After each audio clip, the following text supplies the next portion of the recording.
আসসালামু আলাইকুম ভিউয়ার্স, আশা করি সবাই ভালো আছেন। উপস্থিত হয়ে গেলাম আপনাদের মাঝে আমি তানজিল ফ্রম তানজিল ড্রিম। আপনাদের সামনে উপস্থিত হয়েছি আজ যেহেতু রমজান এবং বৈশাখ চলে আসছে দুটো একসাথে, তো এই দুইটার কম্বিনেশন করে আমি একটা প্লেটার তৈরি করেছি আর সেই প্লেটারটা আজ আপনাদের সাথে শেয়ার করব। আপনারা এখানে দেখতেই পাচ্ছেন, প্রথমে ইলিশ পোলাও আছে, এখানে এখানে আছে চিড়ার একটা ডেজার্ট, আর এখানে আছে তরমুজের একটা শরবত।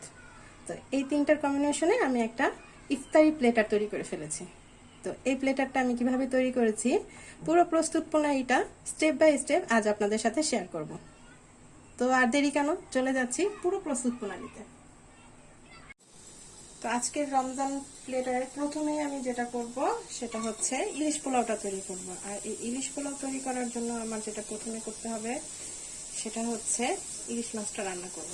তো এখানে আমি 1 কাপ পরিমাণ পেঁয়াজ দিয়ে দিয়েছি। এখন আমি তেল দিয়ে দিব 4 টেবিল চামচের মতন,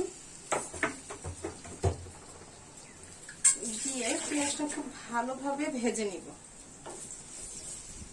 তো পেঁয়াজটা ভাজা হতে হতে আমি কি করব, মাছ, এখানে মাছ নিয়েছি কয় টুকরা, 4-5 টুকরা।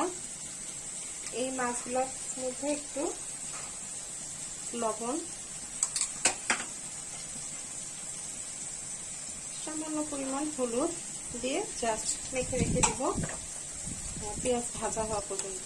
যেহেতু ইলিশ পোলাও রান্না করছি আর পোলাওতে তো হলুদটা অতটা যায় না, সেক্ষেত্রে হলুদের পরিমাণ খুবই কম দিব, যাতে মাছের যে একদম সাদা সাদা ফ্যাকাশে একটা ভাব সেটা যেন না আসে, এই জন্য এই হলুদটা দাও। তাহলে এই সাদা সাদা ফ্যাকাশে ভাবটাও চলে যাবে, দেখতেও খারাপ লাগবে না। তো এভাবে আমি রেখে দিব। আর এখন আমি পেঁয়াজটা ভেজে নেব। ব্রাউন হয়ে গেছে, এখন এর মধ্যে আমি মশলা অ্যাড করব। মশলা এখানে আদা বাটা, এটা যদিও দেখা যাচ্ছে কিউব, অ্যাকচুয়ালি আমি অনেকগুলো মশলা একসাথে করে বেটে তবে কিউব কিউব করে রেখে দিই, যখন রান্না করি জাস্ট ডিপ থেকে নামালেই হলো, তখন আর ঝামেলা হয় না আমার কাছে। এখানে 1 চামচ পরিমাণ আছে, 1 চা চামচ পরিমাণ আছে আদা বাটা, রসুন বাটা, আর দিয়ে দিচ্ছি গরম মশলার গুঁড়া 1/2 চা চামচ।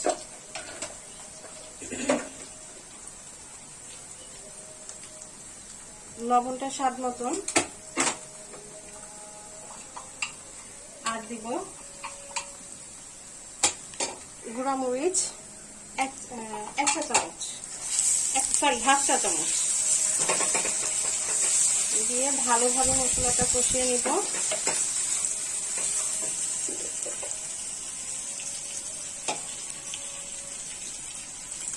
এখন দিয়ে দিব সামান্য পানি মশলা কষানোর জন্য।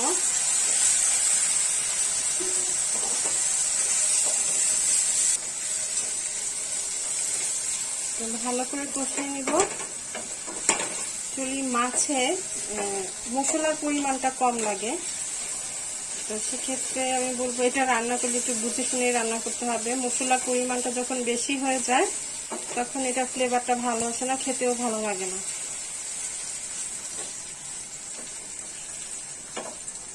আমার মশলা কষানো হয়ে গেছে। আগে থেকে যে আমি লবণ আর হলুদ দিয়ে মেখে রেখেছিলাম ইলিশ মাছগুলো, এটা এর মধ্যে দিয়ে দিব আস্তে আস্তে।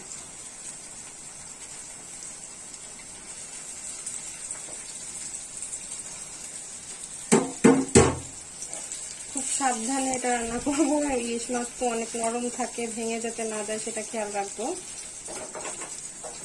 তো এখন এই পর্যায়ে আমি দিব খানিকটা আবার পানি দিয়ে মাছটা খুব ভালোভাবে সেদ্ধ করে নেব।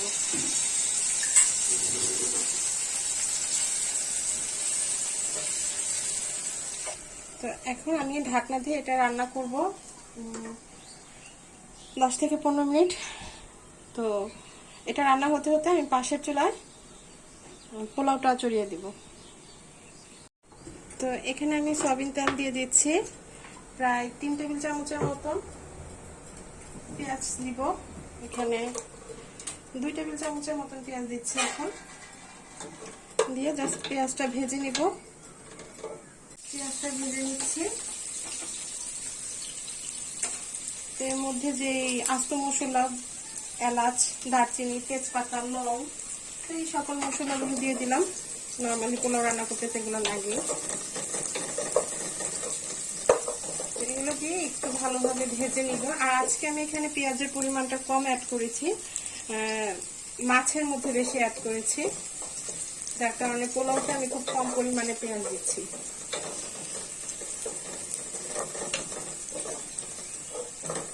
আর মাছটা যেহেতু বলক চলে আসছে, এখন এই পর্যায়ে আমি হাফ কাপ পরিমাণ দুধ দিয়ে দিব।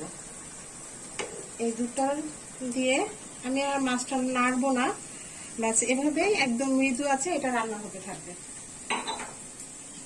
চুলার আঁচটা আমি এখন কমিয়ে দিলাম, একেবারে মৃদু আছে, এটা ভাপে ভাপে হতে থাকবে। আর এর মধ্যে আমি পোলাওটা করে ফেলতেছি।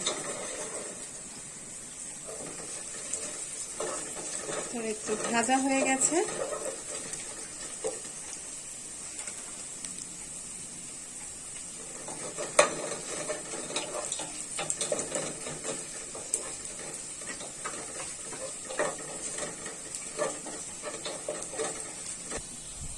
দিয়ে দিচ্ছি আদা বাটা, রসুন বাটা দিয়ে জাস্ট একটু নেড়ে চেড়ে নিচ্ছি।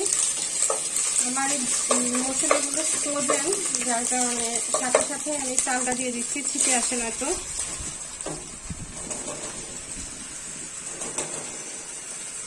আর চাল নিয়েছি আমি আজকে 250 গ্রাম, দ্যাট মিনস সরি 250 গ্রাম না, 500 গ্রাম, তাই না, হাফ কেজি। 500 গ্রাম চাল নিয়েছি। এখন খুব ভালোভাবে এই চালটা আমি ভেজে নিব, সময় নিয়ে ভাজবো। অ্যাটলিস্ট 5 মিনিটের মতন সময় নিয়ে চালটা আমি ভেজে নিব। আর হয়তো কিন্তু এই পোলাওটা ঝরঝরে হবে না। চালটা যত বেশি ভাজবো পোলাওটা ততটা ঝরঝরে হবে। আমি সময় নিয়ে এটাকে ভেজে নিচ্ছি। সবসময় যেটা হয়, আমি লবণ দিতে ভুলে যাই পোলাওতে, তো এখন লবণ দিয়ে দিলাম। একদম ম্যাক্সিমাম টাইমে আমি লবণ দিতে ভুলে যাবো পোলাওতে।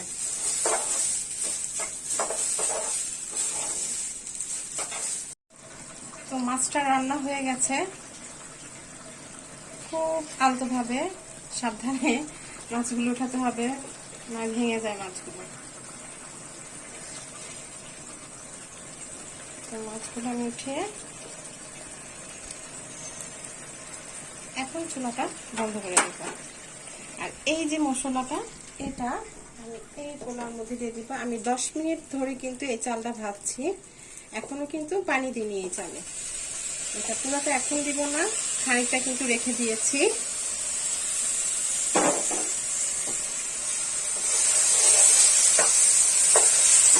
এটা দেওয়ার কারণ হচ্ছে, যেহেতু ইলিশ পোলাও আর চালটার মধ্যে বা ভাতটার মধ্যে ইলিশের গন্ধ না আসতে তো হয় না, তাই না?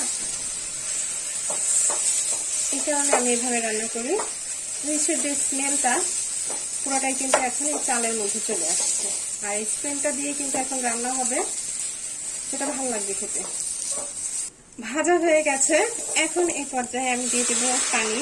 যদিও গরম পানি দিলে ভালো হতো, আনফরচুনেটলি আমি আজকে গরম পানি করতে পারিনি।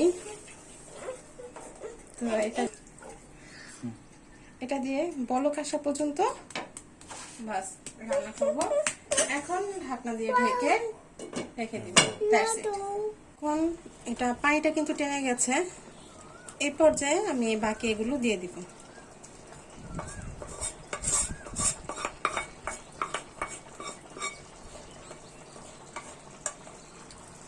বাকি এগুলো দিয়ে হালকা নেড়ে দিব। এখন চুলার আঁচ কমিয়ে দিব এবং আমি হাত দিয়ে দিই। হ্যাঁ, এই মাছগুলো আমি একটা একটা করে এর মধ্যে দিয়ে দেব।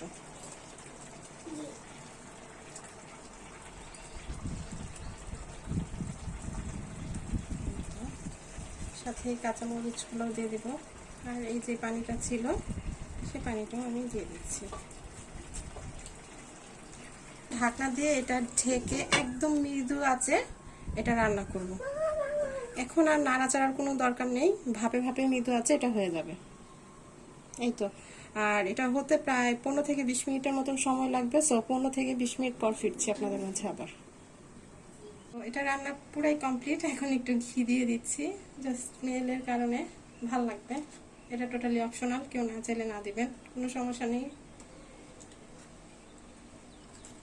এই তো দিয়ে এটা আমি ঢেকে রেখে দিব ব্যাস, এবং চুলাটাও বন্ধ করে দিব। এটা গরমে গরমে এটা হয়ে যাবে, গলে যাবে আর স্মেলটা পুরো ছড়িয়ে যাবে। 10 থেকে 15 মিনিট পর যখন এটা পুরোটা গলে যাবে, তারপরে এটা আমি সার্ভ করব। এই তো হয়ে গেল ইলিশ পোলাও। দেখছেন ঘিটা কিন্তু একেবারে চলে হয়ে গেছে, গলে গেছে। এখন হচ্ছে পরিবেশনের পালা। আমি পরিবেশন করে দেখাচ্ছি কতটা ঝরঝরে হয়ে গেছে। স্মেল পাচ্ছ এখন? তখন না বলেছিলে স্মেল আসবে না, এখন ক্ষুধা লেগে গেছে। এখন তো রোজা, এখন তো খাওয়া যাবে না। আচ্ছা এই তো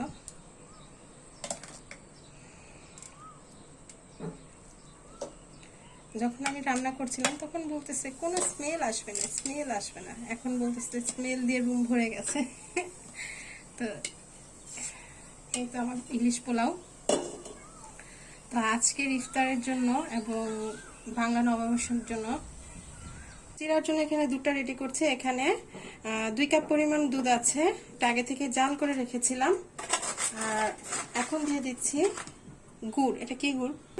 তো এই আখের গুড়টা দিয়ে দিচ্ছি, এর মধ্যে 3 টেবিল চামচ দিচ্ছি। আর আমরা একটু কমই দিচ্ছি, কারণ ও আর আমি একটু মিষ্টি কমই পছন্দ করি।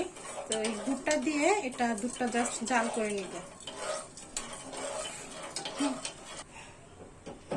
তো গুড়টা গলা পর্যন্ত, এটা যে গুড়টা এখনো দলা দলা রয়েছে, এটা জাস্ট গলে আসলে, একটা বলক আসলে বন্ধ করে দিব। অতটা ঘনর দরকার নেই। আর কেউ যদি খুব বেশি ঘন করতে চান সেটা যার যার ওপিনিয়ন্স। তো চিরার জন্য প্রথমেই আমি দুধটাকে দেখালাম, দুধটা কিভাবে প্রসেসিং করলাম। এই তো গেছে আর কি, বলক চলে আসছে আর স্মেলটাও খুব সুন্দর আসছে, গুড়ের স্মেলটা, তাই না? তো এই পর্যায়ে আমি এটা বন্ধ করে দেবো। এটা আমার আর বলক দেওয়ার দরকার নেই, আমি এরকম পাতলা পাতলা এটা আমি খাবো। এটাকে ঠান্ডা করে জাস্ট আমি রেফ্রিজারেটরে রেখে দিব এটাকে। আর এটা হতে হতে আমি এখানে কি করব, হ্যাঁ এখানে আমি চিড়া নিয়েছি। চিড়ার মধ্যে কিন্তু অনেক ধান থাকে, অনেক, এই যে এরকম ছোট ছোট ধান থাকবে। তো চিড়াটা অবশ্যই বেছে নিতে হবে এবং ভালো করে ধুয়ে, এই তো চিড়া বাছা হয়ে গেছে। এখন এটাকে আমি ভালো করে ধুয়ে নিব।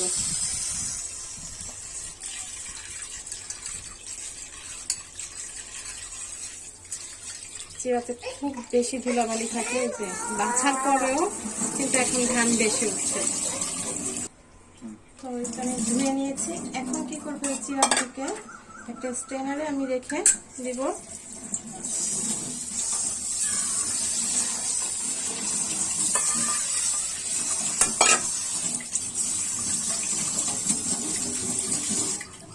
ধোয়া হয়ে গেছে, এটা এভাবে আমি রেখে দিব পানি ঝরানোর জন্য। আর এর মধ্যে এটা ফুলেও যাবে। এটা এভাবে রাখার কারণ হচ্ছে, যখন আমি এটা সার্ভ করব এটা একটু ড্রাই ড্রাই থাকবে। আর পানিতে ভিজিয়ে রাখলে সেটা পানি ছেড়ে দিবে, যেটা খেতে একদমই ভালো লাগে না। আর এভাবে রাখার কারণে পানিগুলো সব ঝরে যাবে, যেটা একদম কি বলবো, পানি পানি হয়ে যাবে না খেলে। তো এই জন্য এভাবে স্ট্রেনারে আমি রেখে দিচ্ছি।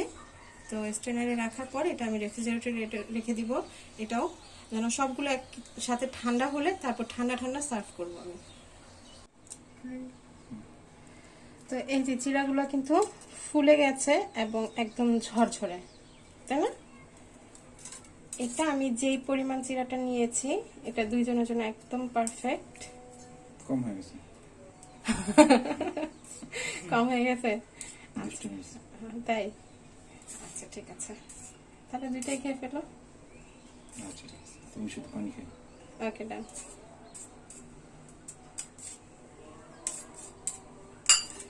এই তো, আচ্ছা এই যে তোমারটাতে কিন্তু একটু বেশি দিচ্ছি, ঠিক আছে? যেটা বেশি সেটা তোমার, হ্যাঁ? ওকে, চিড়ার জন্য আমি আজকে যা যা নিয়েছি, এখানে কলা কুচি করে রেখেছি, কলাগুলো দিয়ে দিচ্ছি।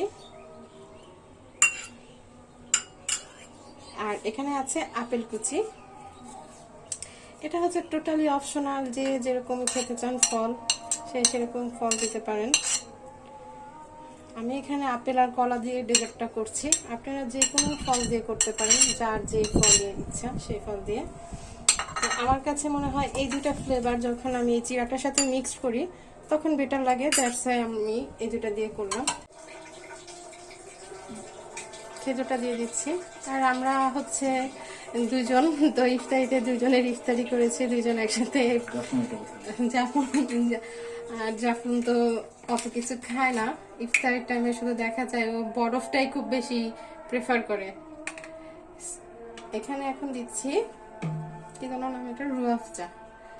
এটাও টোটালি অপশনাল, দেখতে ভালো লাগবে আর স্মেলটা আমার কাছে ভালো লাগে। রুয়াফজার স্মেলটা আমাদের দুজনের কাছেই ভালো লাগে, যার কারণে এটা দেওয়া।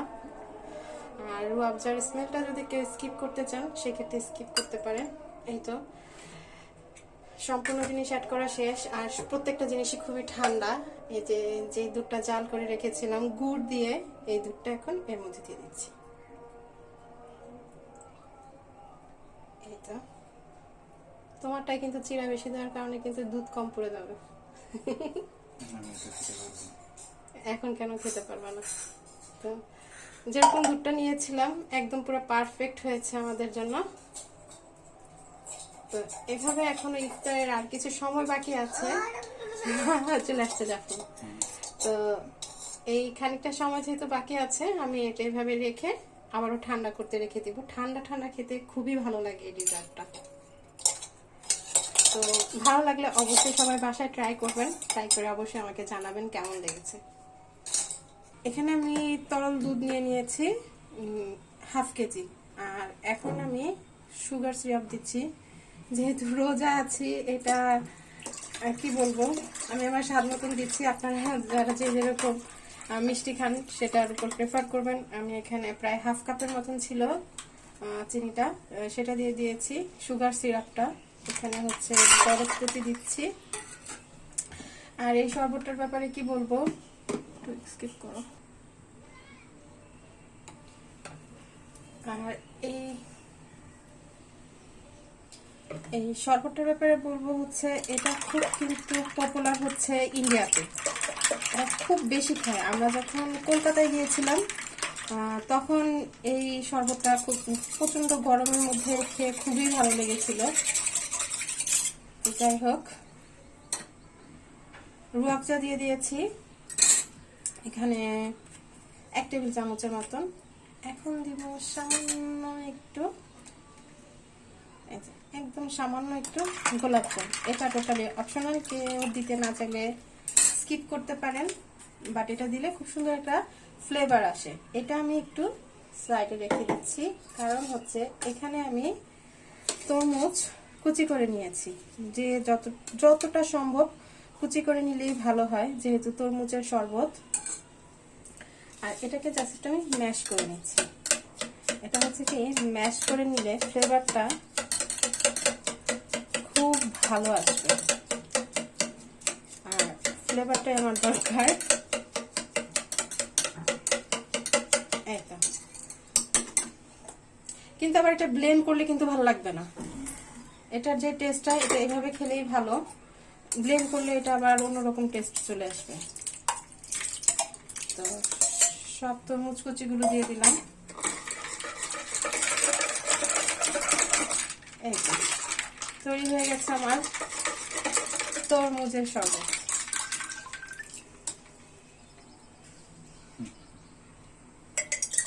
সো তৈরি হয়ে গেছে আমার মজাদার তরমুজের শরবত।